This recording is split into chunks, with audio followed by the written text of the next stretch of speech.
The station floated in the dark like a metal city that someone had thrown into the sky and forgotten about. It was old, it was enormous, and it smelled like burning copper and recycled air. Station Yolvara sat at the edge of the disputed belt, a strip of dead space between three empires that had been fighting over it for longer than most species had been alive. It was not a place anyone visited for fun. It was a place where powerful creatures came to talk, argue, and pretend they were not afraid of each other. Today, 12 species had sent their finest delegates. Ships of every shape and size crowded the docking rings. Some were smooth and silver. Some looked like the bones of enormous fish. One ship, belonging to the Marathi collective, was alive, its hull breathing slowly as it rested against the port clamps. The air inside the station buzzed with tension. Guards in heavy armor stood at every corridor junction. Translation devices hummed and clicked as dozens of alien languages fought to be understood. And then, quietly, without any fanfare at all, the human ship arrived. It was not the biggest. It was not the most impressive. It was a mid-range diplomatic cruiser called the Hopeful, painted white and gray, with a small garden visible through one of its side windows. Compared to the warships and biovessels surrounding it, the Hopeful looked almost silly. A few of the alien delegates glanced at it through the observation panels, and made sounds that in their languages meant something close to laughter. Ambassador Yuna Park did not care about any of that. She stepped off the ship with her back straight and her hands folded neatly in front of her. She was not tall, she was not loud, but there was something about the way she looked at people that made them stop talking. Her dark hair was pulled back tight, and her eyes moved slowly across the docking bay, reading every face, every uniform, every weapon. Behind her walked Sergeant Do-Yun Kang, her head of security. He was the opposite of Yuna in almost every way. Big, broad. His jaw looked like it had been carved out of stone, and then someone had punched the stone a few times for good measure. He wore light tactical armor under his dress uniform, and kept one hand near his sidearm at all times. Not because he expected trouble, because trouble had a habit of finding humans whether they expected it or not. And behind Do-Yun, holding a small stuffed rabbit by one ear, and looking around with wide, curious eyes, was Hana. She was 7 years old. She had her mother's face and her father's stubborn chin. Her hair was cut short because she kept getting it tangled in things, and she wore a bright yellow jacket that looked completely out of place on a military station, surrounded by alien warships. She did not look afraid. She did not look impressed. She looked like a child who had just arrived at the most interesting playground in the universe and was already deciding what to explore first. Yuna had not wanted to bring her. The mission was sensitive. The Galactic Reconciliation Summit was meant to ease tensions between the three empires, and the last thing she needed was her daughter running around a station full of armed aliens. But the mission had come together fast, and there had been no time to arrange care back on Earth. Do-Hyun had promised to keep an eye on Hana. Yuna had looked at him for a long time before agreeing. The welcoming party was led by a tall creature called Advisor Polan, a member of the Onduri Empire. The Onduri were thin and gray, with long necks and 4 arms that they used the way humans used eyebrows, to express things they did not want to say out loud. Polan's 4 arms were currently held stiff and close to his body, which meant he was uncomfortable. "Ambassador Park," he said through a translation collar, "welcome to Station Yolvara. We trust your journey was acceptable." "It was fine," Yuna said. "Thank you." Polan's eyes drifted down to Hana. 2 of his arms twitched. "You have brought a small one." "My daughter," Yuna said. "She will not be attending the summit sessions." "I see." Polan did not sound convinced.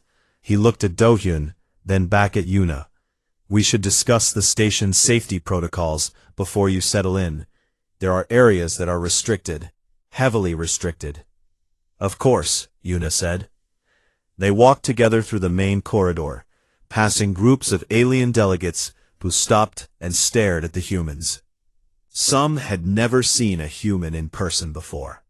A few of the Marathi, short, scaled creatures with too many teeth, whispered to each other and pointed at Hana. She waved at them. They did not wave back. Poland led them to a wide observation window that overlooked the lower levels of the station. Below, the corridors turned dark. The metal walls were scorched. Even from up here, the heat rising from below made the air shimmer. That, Poland said, pointing downward with two of his arms, is the vault. It is the most restricted area on this station. No one is permitted below level 12 without full military escort and council authorization. Yuna looked down. What is kept there? Poland was quiet for a moment. His arms pressed tighter against his body. The Velkari dragon, a last of its kind. Its name in the old tongue translates roughly to Ferric. It was captured during the fall of the Velkari expanse over 300 years ago. It is kept alive as a symbol of imperial authority. A dragon, Do-hyun said flatly.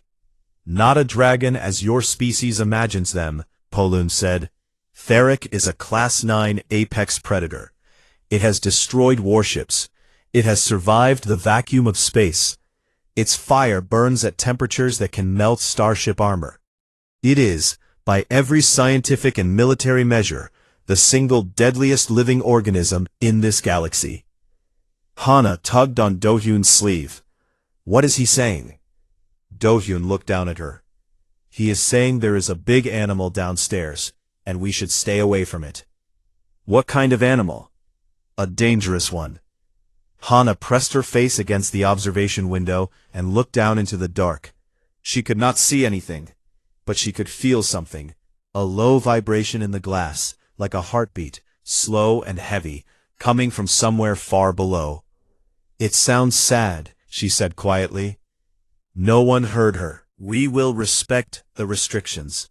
My team is here for diplomacy, nothing else. Poland nodded slowly. We hope so, Ambassador. The summit begins tomorrow. Until then, please remain in the designated quarters. The station can be unpredictable. They moved on. Yuna began reviewing the schedule on her datapad. Do-hyun walked beside Hana, one hand on her shoulder. And Hana looked back over her shoulder, one last time, at the dark window and the shimmering heat rising from below. She held her stuffed rabbit a little tighter. Somewhere deep beneath the station, something enormous shifted in the dark, rattled its chains, and breathed out a long, slow breath of fire that no one above could see, but everyone, somehow, could feel.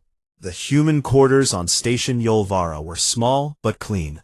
2 rooms connected by a narrow hallway with a window that looked out into the stars. Yuna had taken the room on the left and turned it into a working office within 20 minutes of arriving. Datapads covered the desk. Files glowed on the wall screen. She had not stopped reading since they arrived. Hana sat on the floor of the second room with her stuffed rabbit and a bag of coloring supplies that Do-hyun had packed for her. She had drawn 3 pictures so far. The first was of the station, which she had drawn as a big gray circle with tiny windows. The second was of Do-hyun, who she had drawn much taller than he actually was. The third was of something she could not explain, a dark shape with bright eyes, surrounded by heat lines. She had used every red and orange crayon she had. Do-hyun sat by the door, reading a security briefing on his datapad. Every few minutes, he would glance at Hana, confirm she was still there, and go back to reading. He was good at his job. He had been protecting people for over 15 years, and he had never lost anyone under his watch.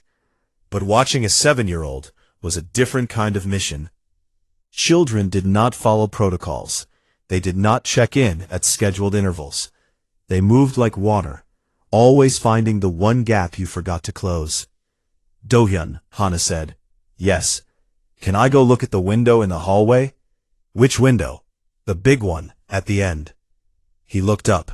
The hallway outside their quarters led to a shared observation lounge used by several delegations. It was a public area. There were guards posted.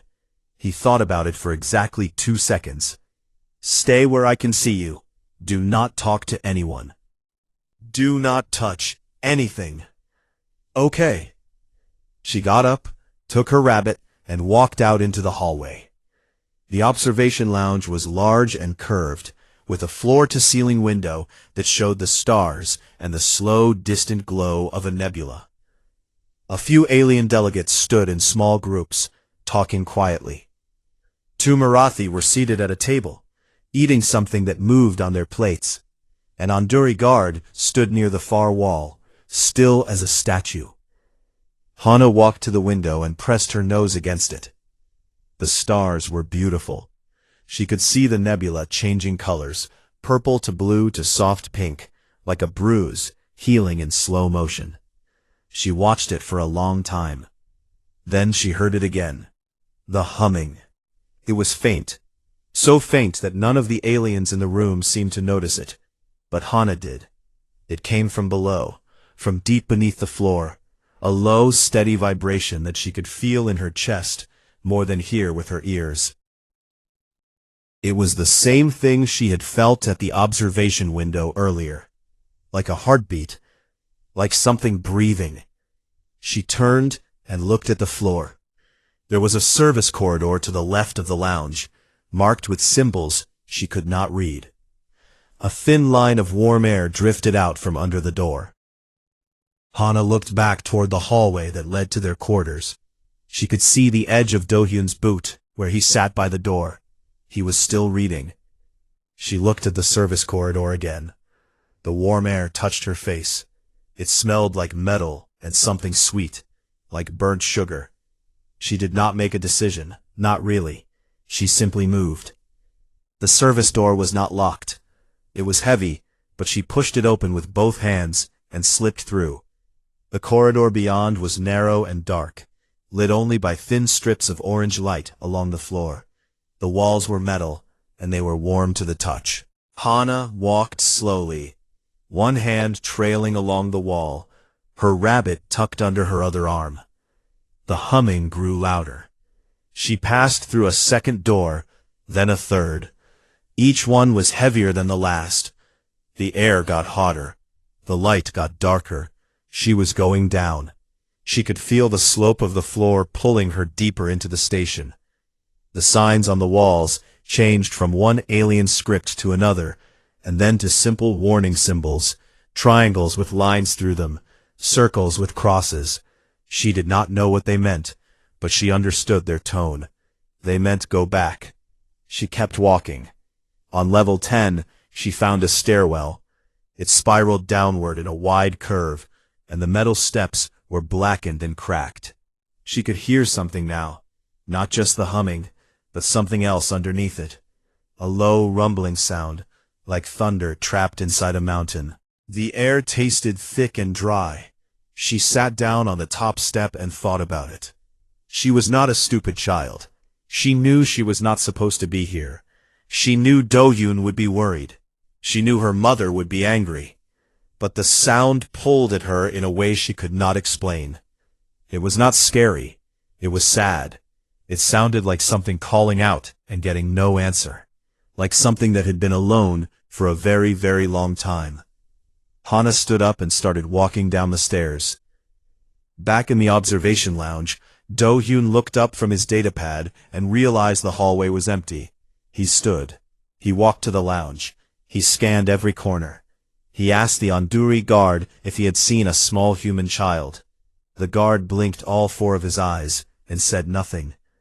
Do-hyun's heart did something it had not done in 15 years of combat and protection duty.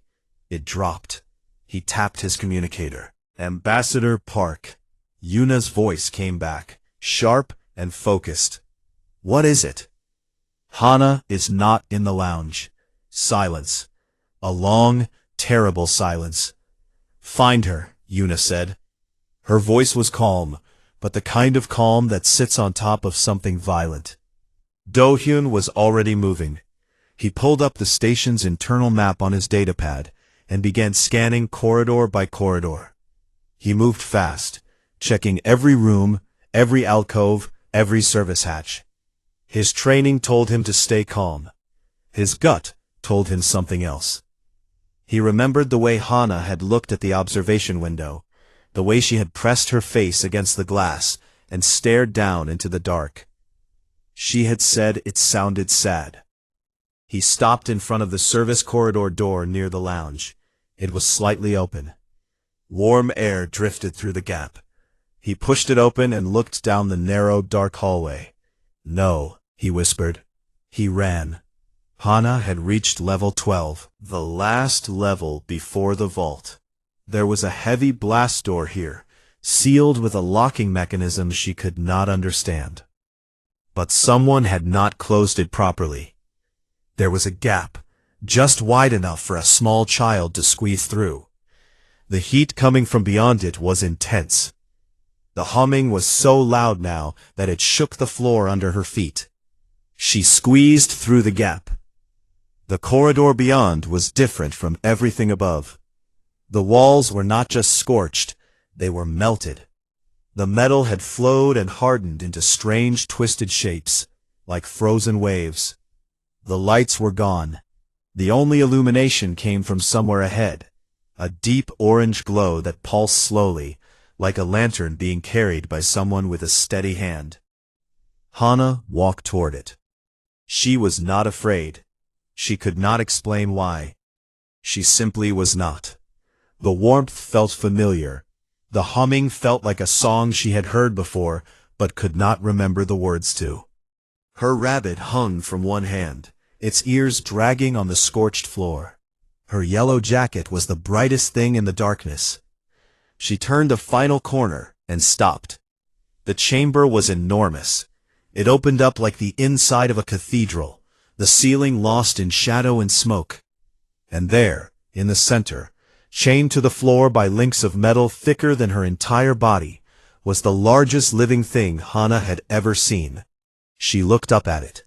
It looked down at her. Theric was not what Hana had expected.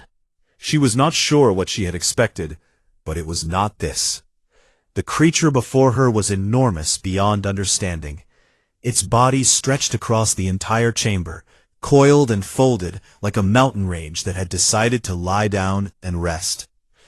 Its scales were dark, not black, but a deep, shifting red like cooling lava. Each scale was larger than Hana's entire body.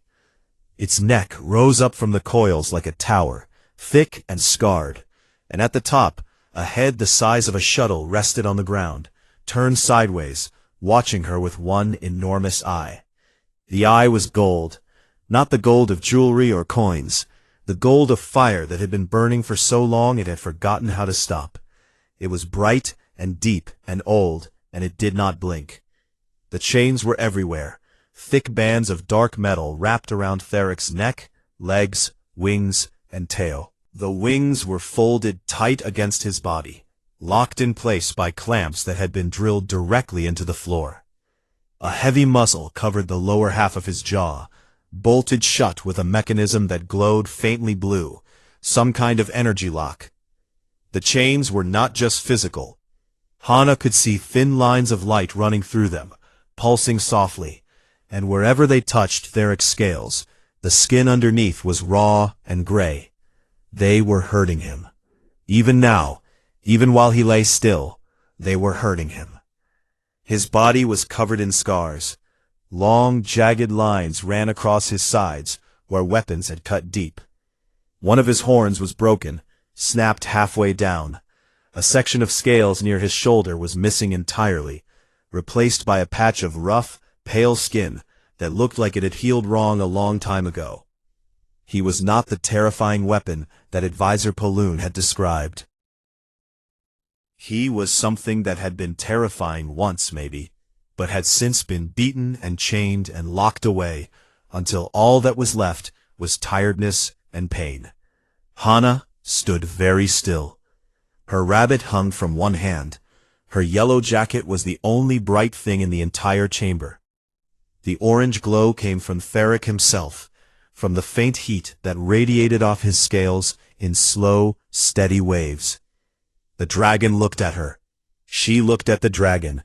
Neither of them moved. Then Hana sat down. She did not run. She did not scream. She sat down cross-legged on the scorched floor, about 10 steps from Therek's massive head, and placed her stuffed rabbit in her lap. The floor was hot, but not unbearable. It felt like sitting on warm sand at the beach. "Hello," she said. Therek did not respond. His golden eye watched her. A low vibration ran through his body, not the humming from before, but something deeper, like a warning. The air around him shimmered. "My name is Hana," she said. "I came from upstairs. I heard you making sounds. Were you singing?" The dragon did not move, but something changed in his eye. The brightness shifted. The pupil, a long vertical slit, widened slightly. Hana looked at the muzzle on his jaw. "Does that hurt?" "Nothing." "It looks like it hurts," she said. She tilted her head. "My mom puts bandages on me when I get hurt. She says you have to be gentle with the sore parts." She was quiet for a moment. The chamber was silent, except for the faint hiss of heat, and the distant clank of the chains adjusting, as Therek breathed. "I had a dog once," Hana said. "His name was Bomi. He was very big, and everyone was scared of him because he barked a lot. But he was not mean. He was just scared because people kept yelling at him. I used to sit with him and talk to him until he stopped barking." She paused. "You look like you are scared too." Something happened then. Therek's massive body shifted. The chains groaned and clanked as he moved, not toward Hana, but inward, pulling himself tighter. His head did not lift from the ground, but his neck curved slightly, bringing his eye a little closer to her. The golden light in it flickered. Hana did not flinch. "It is okay," she said softly. "I am not going to yell at you." She began to sing. It was a simple song, a lullaby that her mother had sung to her since she was a baby. The words were in Korean, and they were about the moon watching over a sleeping child and the stars keeping count of their dreams. Hana's voice was small and imperfect, the voice of a 7-year-old who did not yet know how to hold a tune properly. But it was steady, and it was warm, and it filled the enormous dark chamber the way a single candle fills a room. Therek went still. Not the stillness of tension, not the stillness of a predator about to strike. A different kind of stillness. The kind that comes when something that has been hurting for a very long time suddenly feels the pain lessen, even just a little. His breathing slowed. The heat radiating from his scales dimmed slightly. The golden eye, which had been sharp and watchful, softened. Hana sang the whole song. When she finished, she paused, then started it again from the beginning. On the levels above, alarms had not yet been triggered. The surveillance systems in the vault were old and poorly maintained. The cameras had been damaged by heat years ago and never replaced. No one knew Hana was down here. Not yet. Do-hyun was on level 9, moving fast, checking every corridor. His communicator buzzed constantly, Yuna demanding updates, station security asking questions, alien delegates wondering why a human soldier was running through restricted hallways. He did not stop to answer any of them. He followed the trail of open doors and warm air, and with every step, the sick feeling in his stomach grew heavier. Back in the chamber, Hana finished the lullaby for the second time and looked at Therek. "Do you like that song?" she asked. The dragon's eye blinked, slowly, once, and then something extraordinary happened. Therek began to hum. It was low and deep, so deep that Hana felt it in her bones more than she heard it with her ears. It was not a melody, it was more like an answer, a single, sustained note that vibrated through the floor and the walls and the chains and the air. It matched the rhythm of the lullaby, roughly, imperfectly, the way someone hums along to a song they have never heard before but want to learn. Hana smiled. It was a wide, unguarded smile, the kind only children can make without thinking about it. She picked up her stuffed rabbit and held it up toward Theric. "This is Toki," she said. "He is my friend. He is not scared of you either." The dragon's eye focused on the small stuffed rabbit. A breath of warm air escaped from the edges of the muzzle and drifted across Hana's face, ruffling her short hair. It smelled like iron and ash and something older than both. Hana scooted forward, just a little. She was close enough now to see the individual cracks in Theric's scales, the fine lines of gray where the chains had worn the color away. She could see the way his chest rose and fell with each breath. She could see the faint, barely visible trembling in his body, not from cold, but from something else. Something she recognized, because she had seen it in Bomi, in children at school who sat alone, in her mother, on the nights when she thought Hana was asleep. Loneliness. She reached out her hand and placed it flat against the nearest scale. Theric flinched, his whole body jerked, and the chains screamed against the floor. For a single heartbeat, the golden eye blazed bright, and the temperature in the chamber spiked so fast that the air crackled. Hana felt the heat wash over her, like opening an oven door. But she did not pull her hand away. "It is okay," she said again, quieter this time. "It is okay." The fire in his eye dimmed, the heat receded.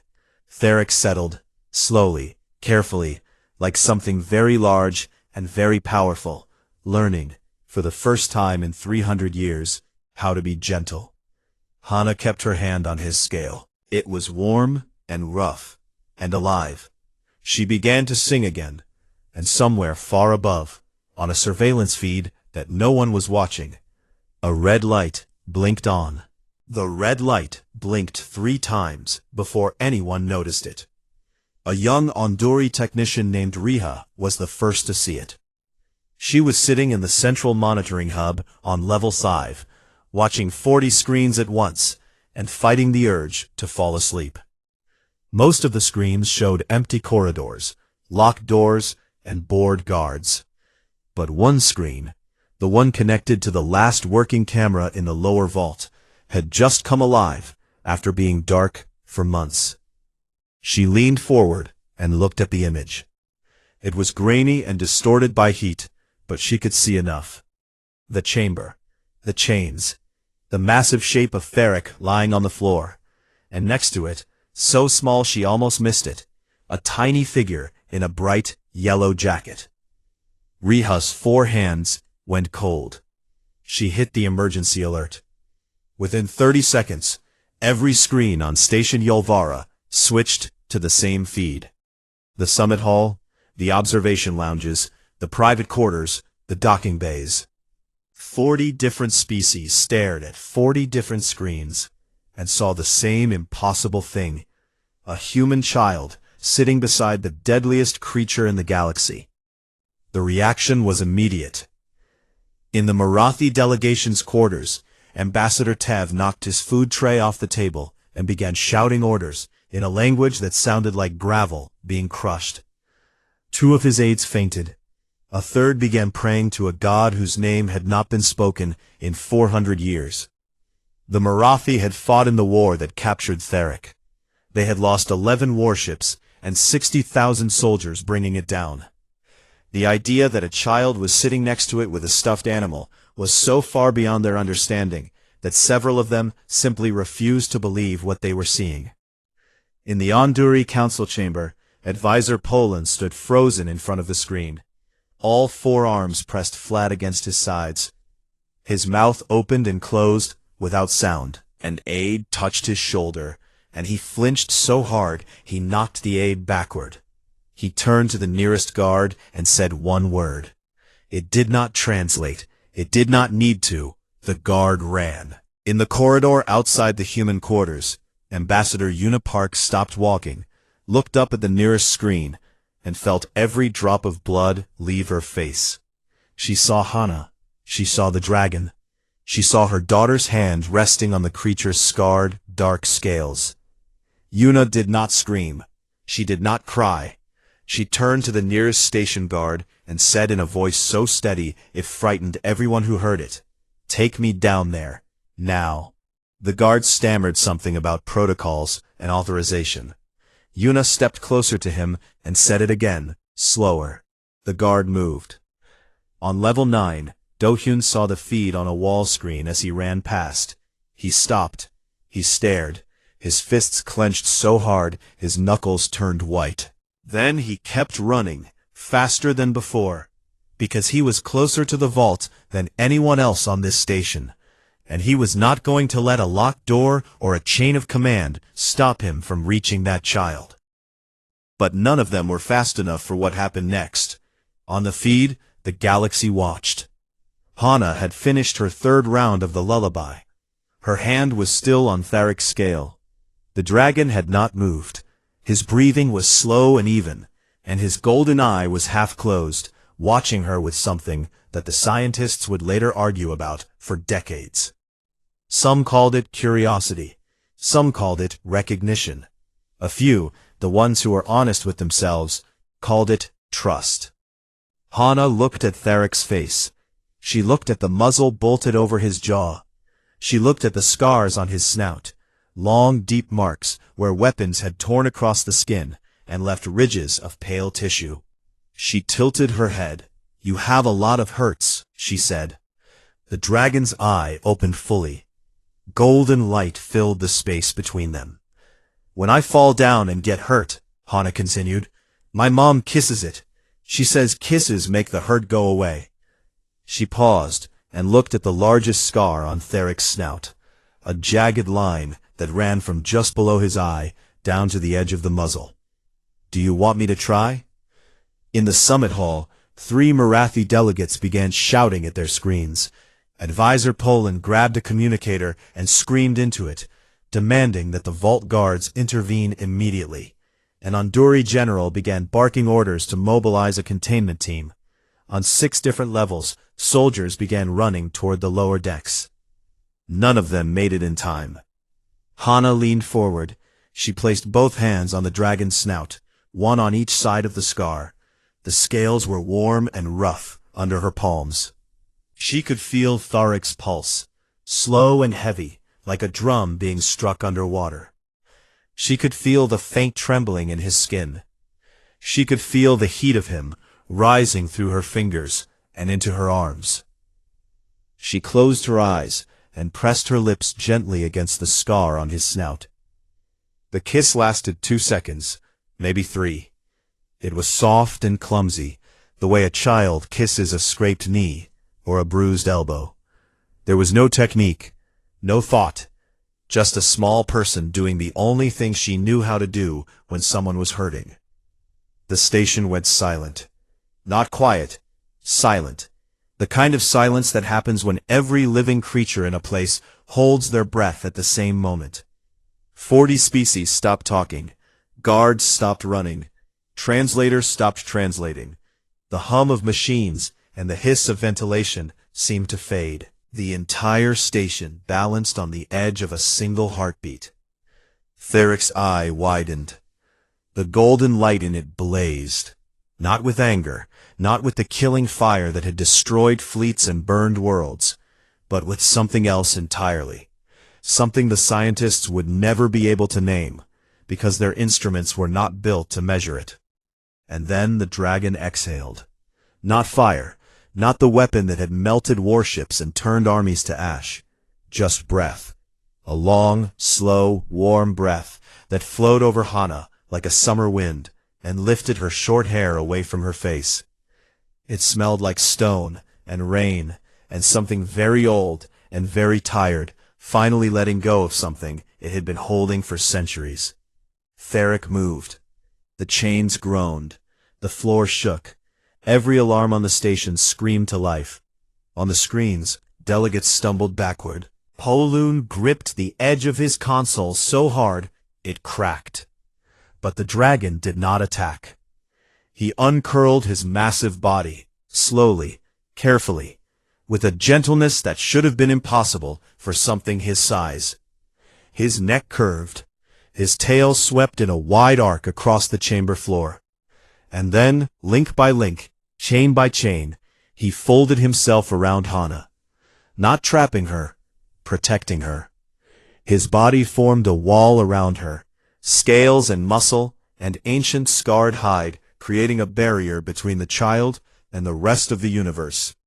His tail curled close. His wing, the one that was not fully locked down, shifted, straining against its clamp, trying to cover her. His head lowered until it rested on the ground beside her, his golden eye level with her face. Hana looked at him. She was surrounded by warmth and the smell of fire, and the sound of a heartbeat so large it made the ground vibrate. She smiled. See? It works. She picked up her stuffed rabbit and tucked it into the curve of Theric's jaw, right in the gap between his neck and the muzzle. Toki will stay here with you, she said, so you do not get lonely. The dragon's eye closed halfway. A sound came from deep inside his chest, not a growl, not a roar, but something low and rolling and continuous. The scientists would later identify it as a frequency that had only been recorded once before, in ancient Velkari texts, describing the sound the dragons made when they guarded their young. He was purring. Do-hyun reached the vault door 7 minutes later. He forced it open with a security override and stumbled into the chamber, weapon drawn, heart hammering, ready to fight the deadliest thing in the galaxy. He found Hana sitting inside a fortress of dragon, humming to herself, and braiding a chain link with her fingers. She looked up at him and smiled. I made a friend. Behind her, Theric's golden eye opened. It looked at Do-hyun. It was calm, patient, but underneath that calm was something unmistakable, a clear, ancient, absolute message. She is mine now, and I will burn the sky before I let anything touch her. Do-hyun lowered his weapon. He sat down on the scorched floor, and for the first time in 15 years of military service, he did not know what to put in his report. The footage spread across the galaxy in less than 6 hours. Someone on Station Yolvara had leaked the surveillance feed. No one admitted to it. No one needed to. Within an hour of the leak, the video had been copied, translated, annotated, and broadcast on every major information network, from the core worlds to the outer reach. Every species with a screen watched the same clip. A small human girl in a yellow jacket, sitting beside a chained dragon, singing a lullaby, and then leaning forward to press a kiss against its scarred snout. And the dragon, the creature that 3 empires had spent a century and a half of resources keeping locked away, curling itself around her like she was the most important thing in the universe. The reactions were not calm. On the Marathi homeworld, the High Senate called an emergency session. Ambassadors shouted across the chamber floor, demanding explanations. Some called it a trick.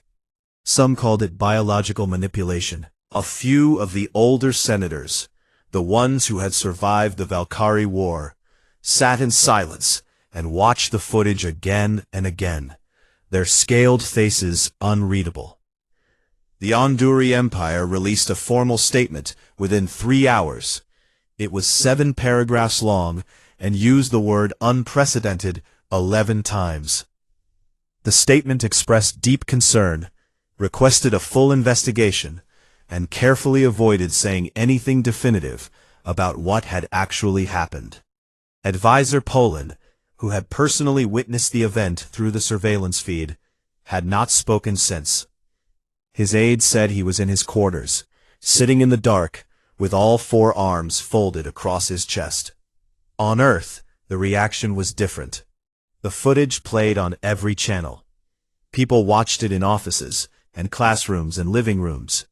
Children pointed at the screen and asked their parents if they could have a dragon too. Parents laughed and cried at the same time and did not know how to answer. Within 48 hours, Hana Park was the most recognized human in the galaxy, and she had no idea. She was, at that moment, sitting on the floor of the vault, reading a picture book to Theric. Yuna had arrived in the chamber 20 minutes after Dohyun.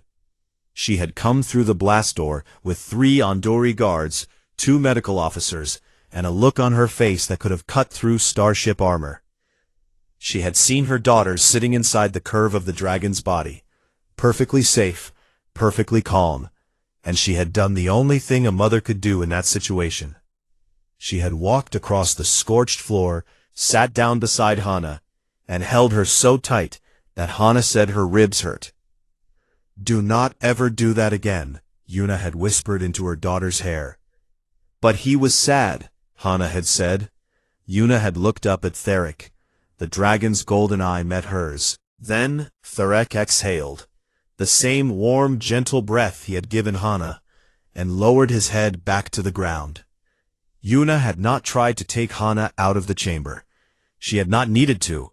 She knew, with the instinct that mothers develop when they have spent years watching their children navigate a world that does not always make sense, that Hana was safer inside that circle of dragon than she would be anywhere else on the station. The summit was delayed by 2 days.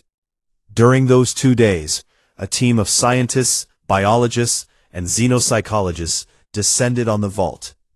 They set up monitoring equipment, ran scans, and argued loudly with each other about what was happening. The biologists said it was chemical, that Hana's body had released some compound that triggered a protective response in Theric's brain. The xenopsychologists said it was behavioral, that Hana's lack of fear had broken through the dragon's conditioned aggression. The physicists said it was nonsense, and that someone should just tranquilize the thing and get the child out. No one tried to tranquilize Theric, because every time someone approached the chamber with anything that looked like a weapon, the dragon's body temperature spiked by 300 degrees, and the chains began to glow red. The message was clear. Captain Jiho Lim arrived on the 2nd day. Jiho was the head of security for the human delegation's transport fleet. He was not a diplomat. He was not a scientist. He was a soldier who had spent 20 years in deep space, and had seen enough strange things to fill a library. He was a quiet man with a dry sense of humor, and a scar on his left hand that he never explained.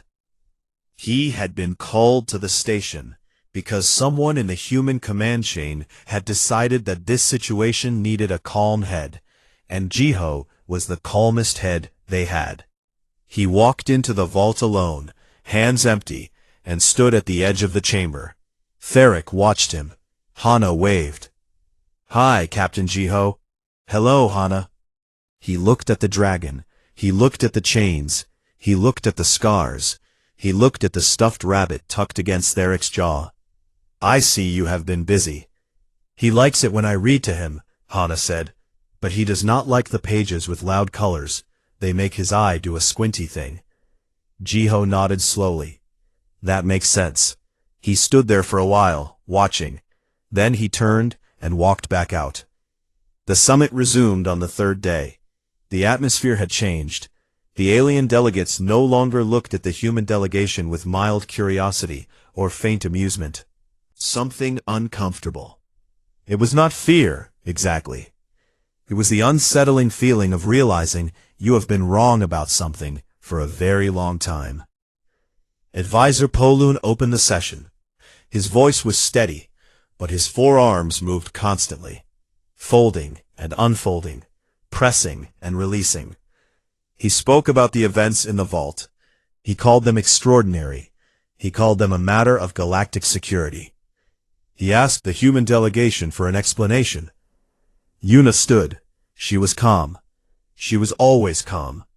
But today there was something behind her calm that made the room pay attention. "Advisor Polun," she said, "you asked me for an explanation. I do not have one that your scientists will accept. My daughter is 7 years old. She heard something crying, and she went to help. That is what humans do. That is what our children do. We do not teach them to be afraid of things that are in pain. We teach them to sit down beside those things and stay." The room was quiet. "For 300 years, Yuna continued, you have kept Theric in chains. You have called him a weapon, a symbol, a reminder of your power. And in all that time, not one of you thought to ask if he was suffering. My daughter did. She did not need a degree or a military rank or a council vote. She just needed to care. Poland's arms tightened. Ambassador Park, with respect, the Valkyrie dragon is a Class 9 apex predator. It cannot be reasoned with. It cannot be tamed. My daughter did not tame him, Yuna said. She was kind to him. Those are different things. The session lasted 4 more hours. Arguments were made, proposals were drafted, but the real decision had already been made in the vault by a 7-year-old with a stuffed rabbit, and no amount of political debate was going to undo it. Farik would not eat unless Hana was present. He would not sleep unless she was in the chamber. When she left to go back to the human quarters at night, he would press himself against the far wall and make a sound so low and so sad that the technicians on level 5 could feel it in their chests. When she returned in the morning, the temperature in the vault would rise 10 degrees, and the chains would rattle as he shifted to make room for her. The galactic press called it the Dragon Bond. The scientists called it an anomaly. The military advisors called it a security nightmare. Jiho called it the most human thing he had ever seen. On the last day of the summit, a reporter from the Marathi Central Network asked Jiho for a comment. They were standing in the observation lounge, looking down at the vault through the heat shimmer window. Hana was visible on a monitor, asleep against Theric's side, her yellow jacket rising and falling with the dragon's breath. Your species has a reputation for being survivors, fighters, stubborn beyond reason. But this is different.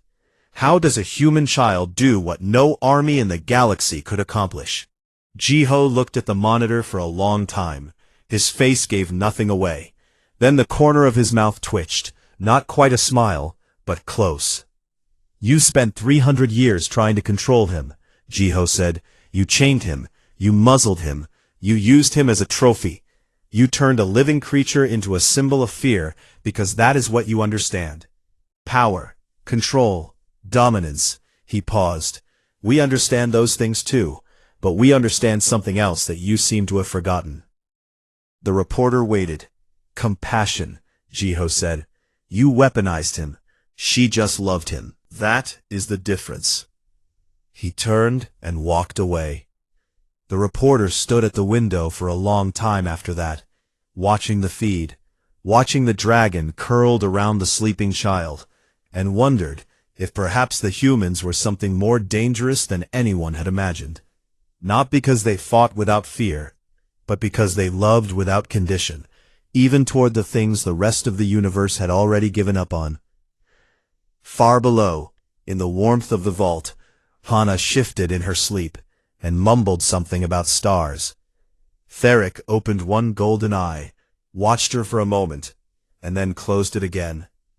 The stuffed rabbit sat between them, keeping watch.